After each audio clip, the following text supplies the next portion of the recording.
No, this is not Chuck. You don't look like Chuck. So you're not Chuck. This is Jen Griffin. Hi. New name, right? New name. New name. Why is it a new name? Just got married. Oh my goodness gracious. So you want to talk about that? No. No. You don't want to talk about it. I'm done talking about it. You're done talking about that. You want to talk about it. You know you do. But we're not going to talk about it too much. A way more fun topic. Oh boy, we got a tough topic today.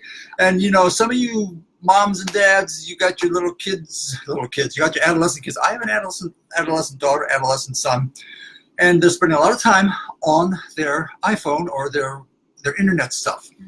And sometimes, you know, my son does a lot on the internet. He has debates, he has all sorts of things. So I know there's a lot of good that can be done on the internet with guys and gals. And, you know, a parent was complaining recently, my kid's always on their phone. And I said, you know, this is their social group. This is what they do. This is their life. It's not like when we were growing up, when we didn't have any of that stuff. When I was growing up, you had some of that stuff probably. But we also know that you can get in big trouble on the internet. And let's talk a little bit about that, because I know a lot of you guys are really concerned about this. And you know what? You ought to be. You ought to be. And that is that sometimes kids do stuff. I won't call them kids, adolescents, young adults even. Yeah. You know, they do things that on one hand just kind of blow your mind. Like, really? Oh, some of what they do, you can call it sexting. You can call it just sending pictures of themselves to somebody over the internet. And a lot of them think, hey, no big deal. What's the big deal? It's kind of a private thing. So why is it a problem, Jen? Well, it actually is turning into a really big deal. And I think a lot of adolescents and even adults think that what they're doing is private, but there are more things that are coming out that those private things aren't so private anymore. Private, like on Snapchat or what's the one that's real fast? Yep, Snapchat. Snapchat, boom. Snapchat is supposed to be the way to go. So people can do their private little things there, show a little body, take a picture, and they think it's just between me and the person I'm sending it to. Mm-hmm. And it goes away in however many seconds. Okay. But now they're coming out with apps where you can take pictures of Snapchats. You can screenshot Snapchats. You can take pictures of a Snapchat from another device. And so that privacy, even in Snapchat, which is supposed to be the most private, isn't there anymore. It's not there. So somebody could get into that. That picture could be sent someplace. Okay, what I don't want to do is I don't want to say, oh, our kids are into bad stuff and we got to monitor everything. They are into bad stuff, but we do have to monitor. But I'd like to go maybe a little different way, and that is, Jen, why in the world let's say with late adolescents, early adults, why would they send pictures of themselves unclothed to somebody else over a public forum? Why does anybody do that? Well, I'm seeing a lot. It goes down to the root of their value in themselves, and so they're looking for validation in their value. And so a lot of times I talk to clients and I see in kids or young adults reaching for someone to appreciate them and to want them and to show them value. Yeah. And that's the way that it's happening. You know, you could say, well, come on, you got to be kidding me. That's how they're going to show the value. But it doesn't, if you miss the hunger of the soul that says, I want somebody to look at me and want me. And you say, well, you're not going to do that sexually. You're not going to do that by having a picture of yourself. Well, when there's a one-on-one thing and you're chatting with somebody or texting with somebody and the person is kind of egging you on to show some of yourself, there is a feeling of he wants me or she wants me that is beyond nudity. It goes down to the soul. Deep in our hearts, we all want to be valued and wanted, but the idea of doing it, of being valued for my physical being, well, on one hand, that's not a bad thing because that's God's design. Mm-hmm. God designed a woman to want to look into her husband's eyes and say, he really wants me, he sees me, he thinks I'm beautiful, and he desires me. What's wrong with that? You know, that's good stuff. But that's done in a specific context. And when it's taken out of that context, all sorts of things can happen. But yeah, I think you're hitting it. That's one of the biggest things. I want to be known, seen, and wanted. And this is a very instant, quick way to do it. What's wrong with it?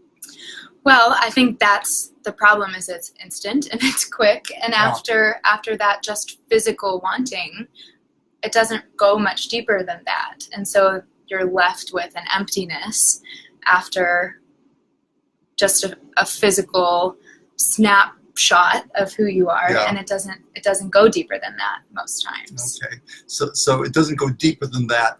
So there's an emptiness.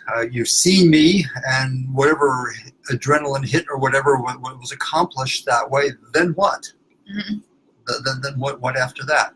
And I would assume that there are not just girls and women, but even men who, after having done that, would feel an emptiness because, like, is that all there is? That's it. That's it. So one of the reasons somebody would do that is because they want to be wanted. But let me give you some other things. I'm going to go into some risky territory. Way back when, back in my old days, back in New York City, there were men, especially, who would do some very risky behavior, and this was long before I wasn't even a Christian at the time, and long before I was into psychology. But what I realized was that part of the reason for the behavior was not even sexual. Part of the reason for the behavior was there was just the thrill of a risk, doing something that's pushing the limits, that's naughty. That, boy, if mom and dad ever found out about that, my goodness gracious. And so it wasn't even totally a sexual thing. It was about just pushing the limits. Mm-hmm. And in this, would you see how that could apply even to the snapshots and all that sort of thing? Of this is dark, this is hidden, nobody knows it, and it's kind of thrilling. Mm-hmm. And I think our culture in general is looking for that quick thrill, especially with the young kids. So yeah, it's an instant sort of hit that says I'm naughty, but it's kind of fun. It's kind of like nobody would believe I'm really doing this stuff, and that might actually disguise some of the severity of the damage that somebody does to themselves. I mean, I'm thinking, Jen, what if somebody's with? I'm going to stay with women and girls. What if she thinks this guy he's really into her? He really loves her, cares about her, treats her special like nobody else has, and so she does some of this kind of self-photography of her body naked, and thinks, well, it's just between me and him, and he appreciates me anyway, and then they break up. And then she finds out that, like, he's found a way to use the photograph, send it to his friends, they've had a good laugh. What does that do to a woman when that happens? I think it totally degrades them, and there's insecurity that comes from there. And that happens a lot. Sometimes it's revenge. Sometimes it's just wanting to pass it on to friends, wanting other people to see it. But it takes that private, intimate bond that they would have thought they had and totally distorts it. That private, intimate bond. So again, back to what you were saying, somebody actually might think I'm offering this other person something very special about me, just between me and him, and nobody else. And that's part of it. I think there's an assumption of safety in this. There's nobody else in the room. Nobody else sees this. It's just between me and that other person. So there's a security and a safety and a trust that goes out. And when that's violated, I just can't imagine what that does to the soul, what that does to the spirit. Yeah. And not even personally, but when other people get involved, that becomes even riskier. And in the grand scheme of things, people can get arrested for child pornography. Well, what I was reading is very interesting. I read a case in North Carolina. There's a 17-year-old and a 16-year-old, and they're sending these pictures back and forth, and they weren't thinking much about it. But somehow it got out, and they were both charged with distributing child pornography. Yeah, it's crazy. And I'm sure you wouldn't think about it when you're sending that, but it's true. Now, child pornography, I mean, aren't these two mature people? Right. But people don't understand that. You go into this whole thing. of why somebody would even do this, thinking that it's love, thinking that I'm really being wanted, but then you realize this is a kid. This is a kid. Her brain is not fully even wired yet. And so I think that's why we have child pornography laws, because those kids can't give consent. They can say, yes, I really want to do this sort of thing, but in the depth of their decision making, valuing their decision in the context of who they're trying to be in life, and whether it's really truly safe, and whether it's really truly something they can trust somebody with, they're very often they're really not ready for that. Mm-hmm. And I think part of it is that they think that they are. It's an adult thing.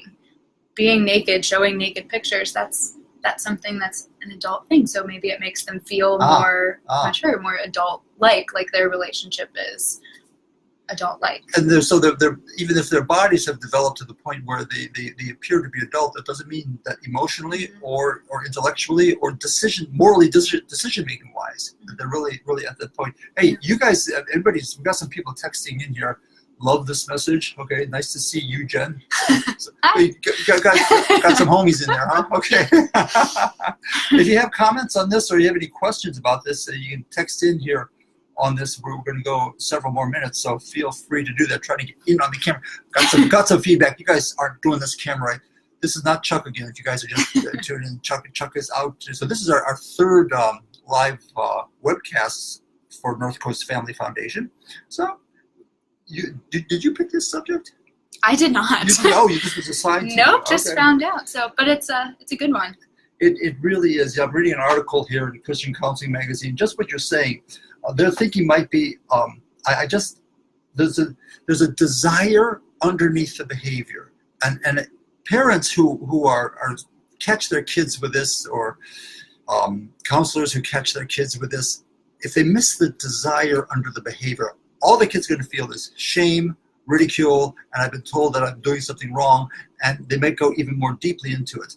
But I think that if a parent says, what in the world is my son or my daughter doing? And just what you were saying, Jen, this article from Greg Miller, he says these desires can be the desire to be known and seen. If I am seen naked and exposed, then maybe I can be fully known.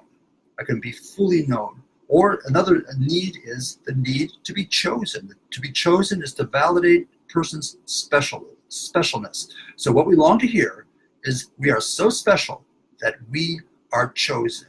Answering the question, am I enough? Am I worth being chosen? So sending an image, some people are looking for validation. Does anybody find me attractive?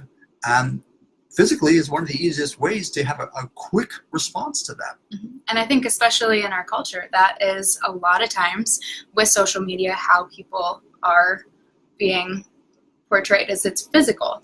And with the filters on things and being able to change your photos, it's all about the physical presentation that you're giving off. And so being liked, even with Instagram likes, Facebook likes, that's important to be liked. And it's all coming from physical liking or appreciation or wanting. Yeah. Okay. So Jen, let's play this out a little bit. Just say, there's a parent who somehow either stumbles into the bedroom or whatever room that is, and says, finds her daughter texting, her body, or sees a picture of somebody else naked on their iPhone or on their mini pad, and they're shocked.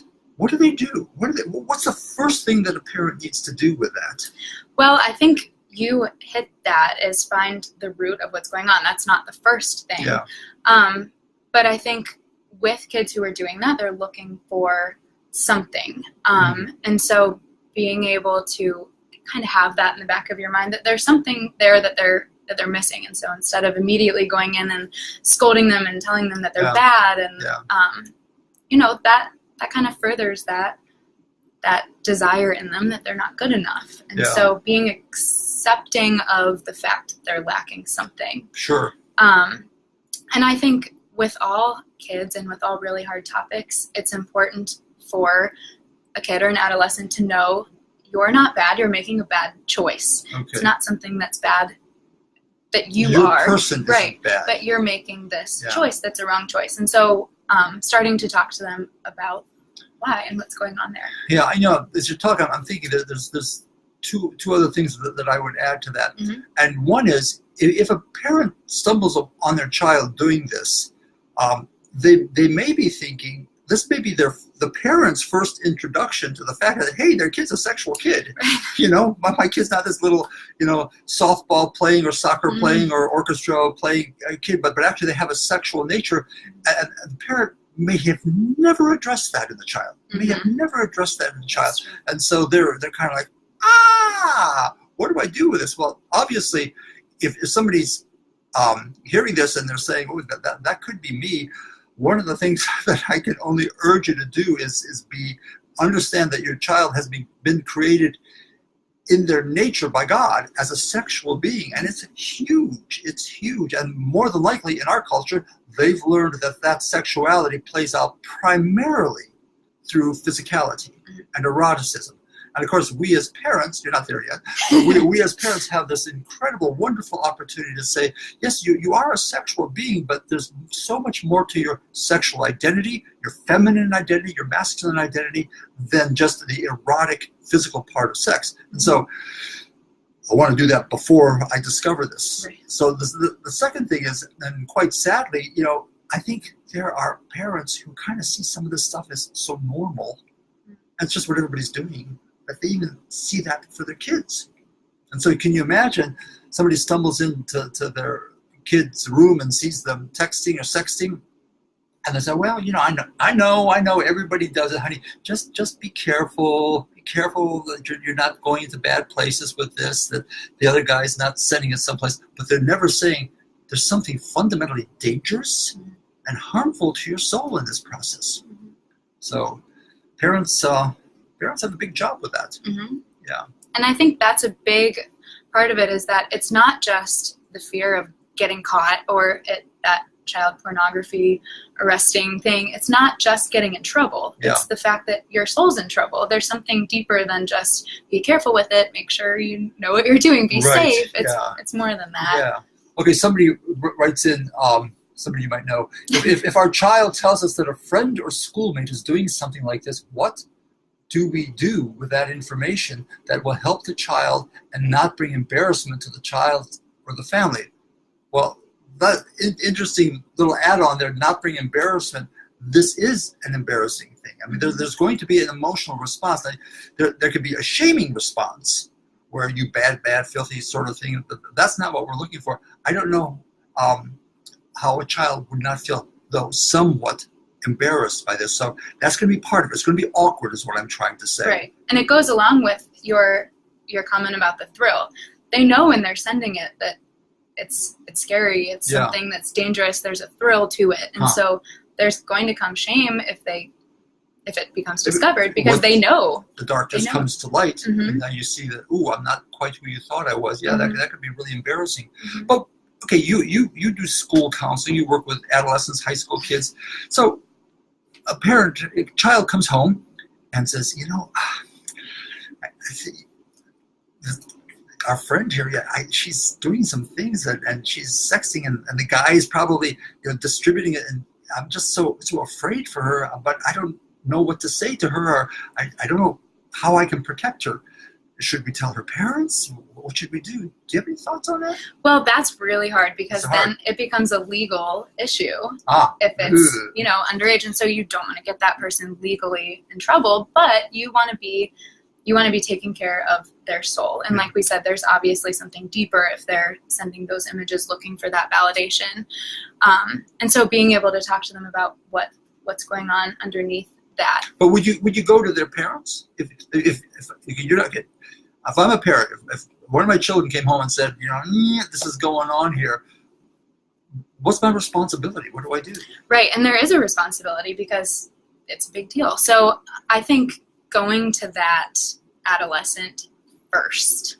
The parent going to the other adolescent? Parent going, maybe even with the kid who talks about it, so that they kind of know. Okay. Because the problem is when you start getting more adults involved, it's a bigger issue. And so obviously that would that would need to happen to make sure that that child's getting the help that they need, whether it's going to counseling or whether it's talking to somebody like a Christian leader or something about that issue. But I think that they need to know that somebody knows and that they need to be making steps. Okay, I could see that. I mean, my thought would be, if I have a relationship, if I at least know this adolescent, this other kid, Right. yeah. But if I don't, I'll play the parent role.